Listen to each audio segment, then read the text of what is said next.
SIU Press for a few years, and I was the news director of the NPR station on campus, and I would see his name on mailings and things, and it was just we've had a pretty good. Rich hasn't been able to get away from it, you know. No. I stick with things I like. Yeah. It's been neat. Well, thanks for doing this Good. morning. We appreciate it. Good. Are you seeing that wire down low?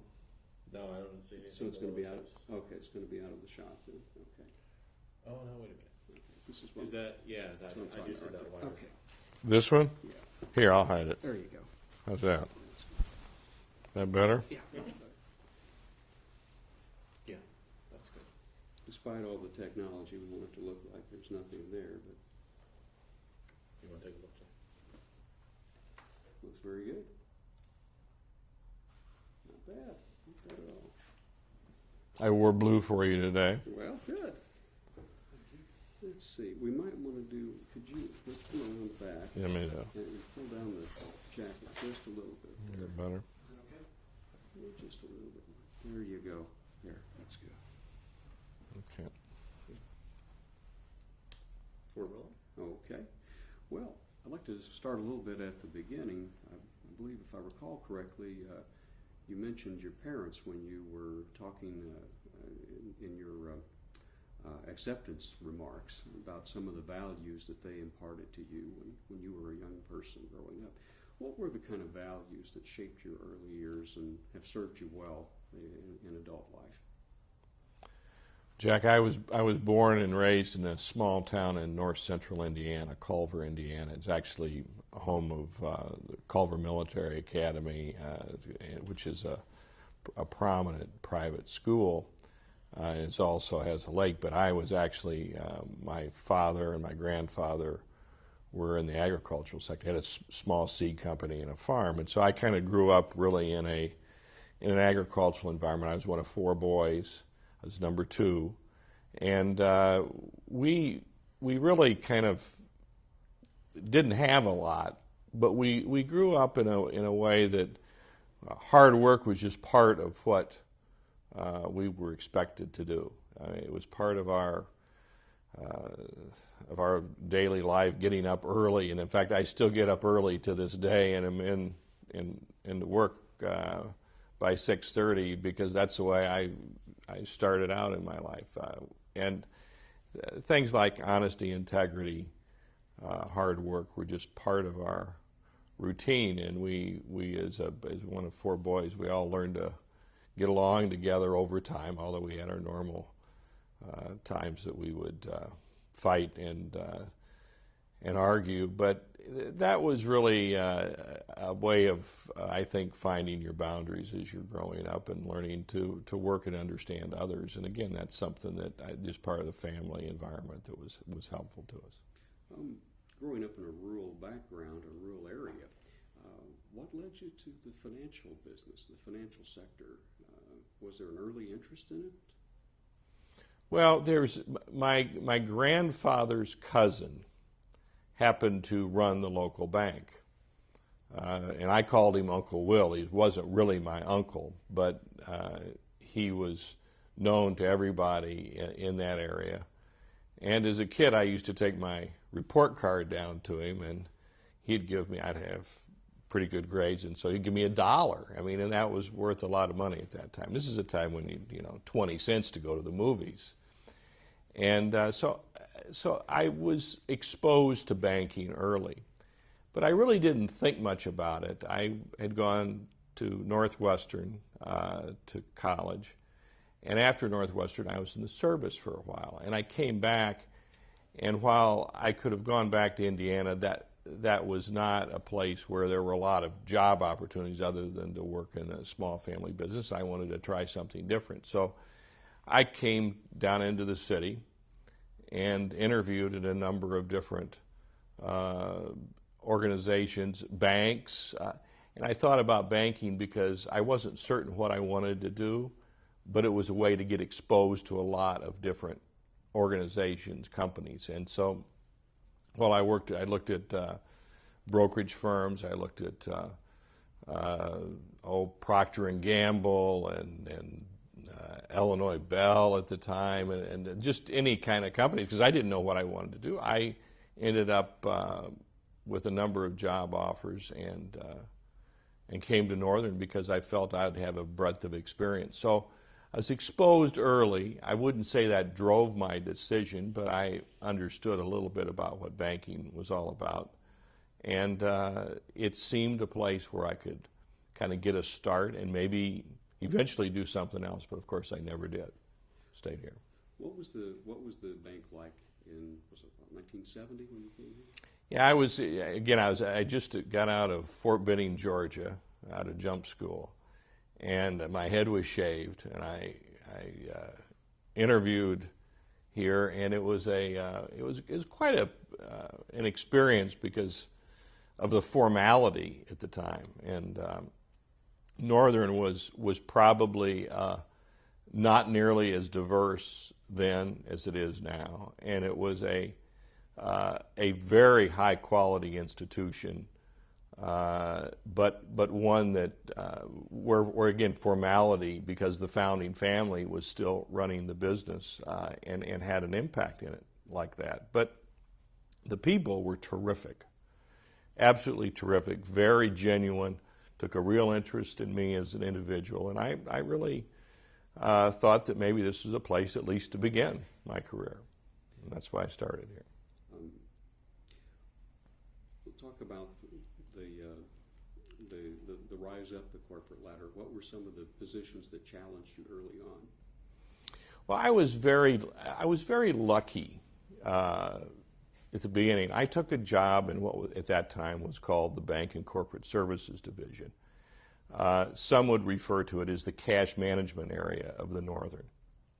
And we were one of the leaders in working with large corporations in determining ways they could accelerate their cash inflow through a technique called lockboxes, and they could use controlled disbursements, and they could learn how to manage their cash, the movement of money, in and out better. And this group was a consulting group. We would go out and work with companies and examine how they did things and come up with recommendations on how they could improve their cash flow and how much money they could save. So again, I was early in on the ground floor of this business, and it afforded me the opportunity not only to understand how companies worked, but I also needed to understand how our operations work. So I started to really learn the business from the inside out. And what happened is I would start to go out and work with our relationship managers who were out talking to corporations around the country. They would see the value that not only myself but others in our group could bring to that relationship and developing new business. And so I got in again at the ground floor of a business that really took off. We developed a lot of very strong relationships, and it allowed me actually after a couple of years to manage a group very early on, very young at my time, to be able to oversee and manage people. This has always been, though, a very conservative kind of enterprise here or institution, and yet now, some 30 years later, you've taken it globally, and with the volatility of the world markets and everything, that must have been quite a departure for a lot of the culture around here. Well, the Northern, while there is some conservative aspects to it in terms of how we manage some risk, it's always been very progressive. We were one of the first banks to move to automation to the computer.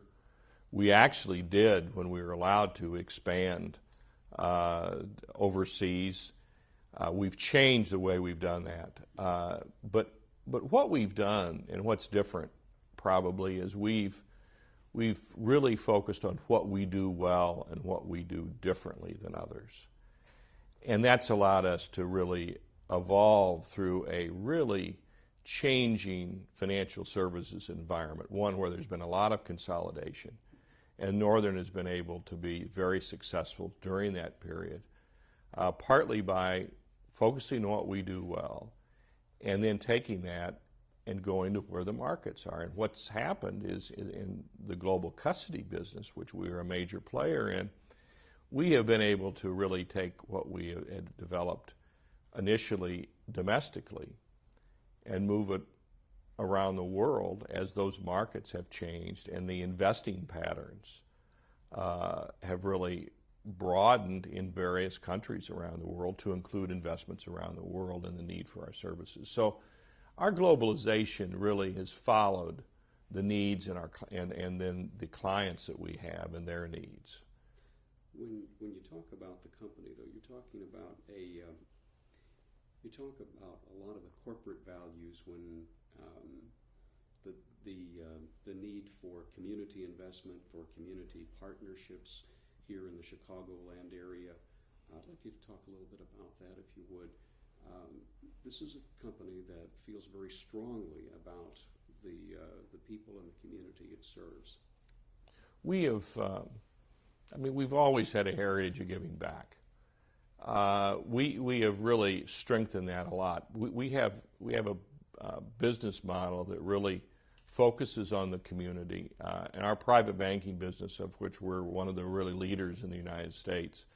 Part of what we want to do is get close to people in the community, and by doing that, we were able to establish a reputation as an organization that cares about our employees, cares about our clients, cares about our shareholders, and cares about our communities that we're in. And our people, those values of how you care really resonate well. And it allows us as an organization to really, I think, penetrate in and really get people to understand the value of giving back. Because it's a wonderful trait. And it pays actually dividends from a business perspective too. Because people want to do business with those who they know really care about them. And that's what we've been able to do. And we get our people in all of our offices, and in Chicago, obviously, which is our headquarters, are very involved with all the organizations that serve this community. And we give back not just money, but time. And our people are involved in tutoring programs. They're involved in helping lead many of the organizations. They're involved in helping to improve the lives of the people, and we think that's a great trait. You're doing a lot of work in terms of improving the quality of life here through the Chicago Public Schools. I know Right. there was a major gift there, but as you say, there's more than just giving money. There's a personal involvement in Right. people. Could you speak to that a bit more, perhaps? Well, it's a bit like how you think about the United Way, or it's a bit about how do you think about the school systems. You want to get people engaged, and when they get engaged, that's when people feel the transformation within themselves of what it means to help others. And that's what we've done. We have, in effect, through the United Way, we have celebration and caring events where our people go out and will help an agency in terms of whatever their needs might be. But more to the really, I think, the substance of education in this city, our people are out there helping to tutor young kids. They will get involved in the school programs, and many times it might be online. They'll go on an online system in the afternoon and really go back and forth with the kids, and then meet with them, maybe once every quarter. But the kids get to know the tutors through the computer, and some of them go actually right in front of them. So it's a part of really engaging and helping out. And education is the most fundamental need of any society, and it's been one that's been really tragically, I don't want to say neglected, but it's been difficult in some of the environmental areas where when I say environmentals, where the families are not, may not be totally full in terms of having a mother and a father, or the parents may not be working, and so we try to help out where we can to help in the education. Well, apart from the individual aspect of it, you've also worked at the leadership level as well. Yes. You've been an advisor to the mayor, to the chief of the school system here. What kind of a responsibility does corporate America have to its schools, and how are you doing that here in Chicago when you talk with, we've seen the school system go from one of the worst in the country in the past few years to one of the better ones under the reorganization and reform plan? Jack, first of all, we've got a long way to go in the education system. We've got, as you know, probably the best universities in the world, but some of the grade schools and high schools really need help, and particularly in the urban areas. And what we have really seen is we feel like the corporations, we're looking at our future workforce. These are people that are going to come to work at Northern in the future years, and we want them to be as well educated as possible. And by giving the resources now, both of time and money, we're going to help ourselves long run. And I think all businesses really are recognizing that. I've been very helpful in helping to be involved with some of the Renaissance programs in Chicago to really help the public schools. And we do this, really partly because we think it's important for us longer run as well as the communities. I want to go back and touch a little bit about touch on corporate values, stressing ethics and diversity. The city of Chicago and the surrounding area have changed dramatically and demographically in recent years. How is the company trying to embrace that changing demographic and reflecting that back to the people it serves? Well, first of all, you mentioned earlier about the fact that we're a global enterprise. And we think about ourselves more broadly than just a business, but how we relate to our communities. And if you really step back and think about it a little bit, we all are reflective of the environment we're in. And what we need to do is learn and understand about that environment so we can serve our clients better. Recognizing that there is a diverse workforce, not just in Chicago, but we go to India, you go to Singapore, you go to Japan, you go to the UK, you go to different parts of the United States. There are differences in each of those communities. Go to Miami, Florida. There's a different workforce there.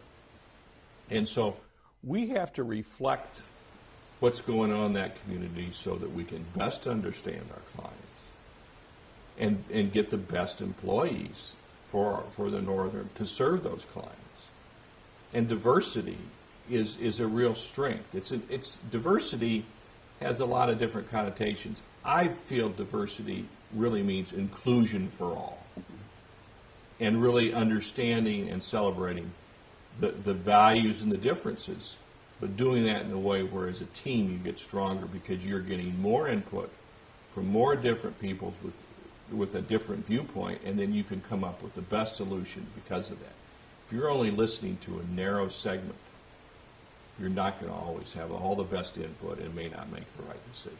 One of the things I've heard about this organization is that you want to give people the understanding, the feeling that what they have to say actually matters, and that you're listening, and that you're really taking that feedback seriously here.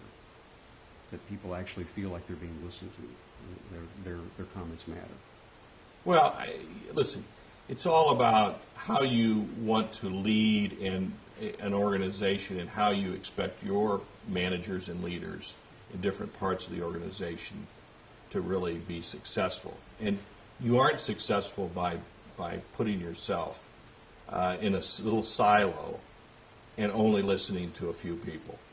I mean, I don't mean to say this, but you can be manipulated if you're not careful. You're better getting the views of everyone and creating an environment where they feel comfortable in really giving and in sharing in their attitudes and views, not only about the company, but about the environment that they're in, about how the clients are being served, whether there's suggestions on what we can be doing better there, what products and services we need going forward. So listening to your own people is a great place to start. Listening to your clients and listening to your people are really critical. In fact, we call our people, our employees, our partners, because that's the way we view it. I need to ask how we're doing on time. It's all right. Okay. I'll ask a couple more questions. Back to your engagement in civic life. You're involved in a lot of different enterprises.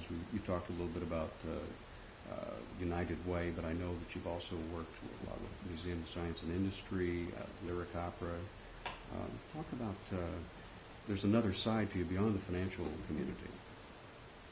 Well, I have, again, and part of this is all around the leadership all of us show, and then how others will look at what you're doing and try to follow and emulate what you're doing. So if I'm not involved with organizations that are important to the community, how do I expect others to be involved?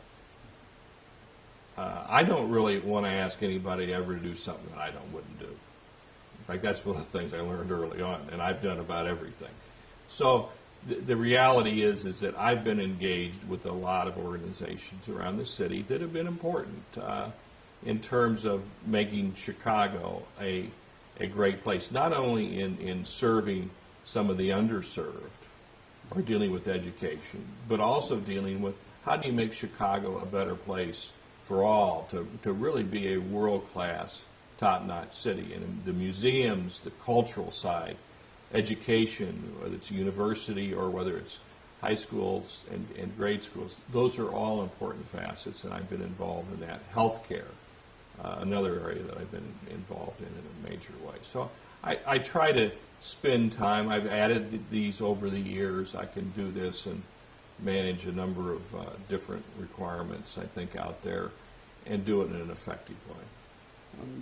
As you look back on a career at one organization, that's rare in today's life. When you think about a lot of folks being told in college you may have to change career paths 4 or 5 times before you retire. How do you feel about being able to spend your entire professional career here at one place? Well, I'm not certain that when I started at Northern, I felt I didn't know where I'd be over the course of the next 30 years. I didn't know I'd ever get into the job that I was in the roles and responsibilities I've had. Some of that has happened. Some of it's been luck. Some of it's been hard work. And there's a little bit about being in the right place at the right time. The reality is that I think all of us really start to find comfort in where we are and the kind of organizations and the values that it espouses. And Northern, maybe somewhat unique, has a number of long-serving people in the organization. We just had a Quarter Century Club celebration earlier this year. We had over 100 people that I gave watches to that have been here over 25 years. And it gives you an idea. And we constantly have that kind of representation. And I might add 2 of the recipients of those watches were blind. It had worked for us for 25 years. Think about that. And that back to the diversity and what that means in the kind of environment you're trying to create. As we close, what has given you the largest amount of personal satisfaction in life? You've had a wonderful career here. You've got a wonderful family. You've got a wonderful life in civic engagement. Yeah. Actually, I have 2 granddaughters. One was just born a couple months ago. One's about 2.5. And when you see your family, and Northern is my family too. I mean, I feel as strongly about our partners around the company and their lives and what they do, and I share their joys and their sorrows in the same way. But back to my family, they're very important because that's a foundation for me, and seeing my family continue to grow, it's terrific. And if you're ever a grandfather, you'll understand exactly what I'm talking about. Exactly so. As we close, is there anything I didn't touch upon that you'd like to make sure we get on the record? I think we've covered quite a bit of ground, but is there anything else that we haven't touched upon? Well, I would just comment. I've been honored by the state of Illinois in a way that is very humbling, and I might add, there are so many people in the state who are probably more deserving than I am in terms of what they have been able to give back too. And there are people at Northern who are just as deserving that give back every day. And I just feel like in some ways I've been a little bit lucky to be in a certain position where the visibility is higher, but we shouldn't forget about all the people that do good in this community, I mean, and around the state and around the country every day. And those are the ones that hopefully my recognition is really reflective of all their good work, and I accept it on their behalf, really. Well stated. I think that's one of the great things about this academy. When you look at the breadth and the scope of the people who have been honored by it over the years, it does really sort of kind of set the bar and encourages other people to do the same, to really get out there and work hard. Great. Thanks so much for your time. Thank you. Appreciate it. No, Yes, thank sir. you.